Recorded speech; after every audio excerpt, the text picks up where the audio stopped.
شروع اللہ کا نام لے کر جو بڑا مہربان نہایت رحم والا ہے۔ آسمان کی اور رات کے وقت آنے والے کی قسم، اور تم کو کیا معلوم کہ رات کے وقت آنے والا کیا ہے؟ وہ تارا ہے چمکنے والا، کہ کوئی شخص ایسا نہیں جس پر کوئی نگہبان نہ ہو۔ تو انسان کو دیکھنا چاہیے کہ وہ کاہے سے پیدا ہوا ہے۔ وہ اچھلتے ہوئے پانی سے پیدا ہوا ہے جو پیٹھ اور سینے کے بیچ میں سے نکلتا ہے۔ بے شک وہ یعنی خالق اس کو دوبارہ پیدا کرنے پر قادر ہے۔ جس دن دلوں کے بھید جانچے جائیں گے تو انسان کی کچھ پیش نہ چل سکے گی اور نہ کوئی اس کا مددگار ہوگا۔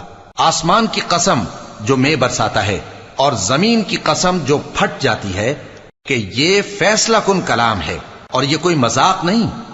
یہ لوگ اپنی تدبیروں میں لگ رہے ہیں اور میں اپنی تدبیر کر رہا ہوں۔ تو اے نبی صلی اللہ علیہ وآلہ وسلم، تم کافروں کو مہلت دو، بس چند روز کی مہلت اور دے دو۔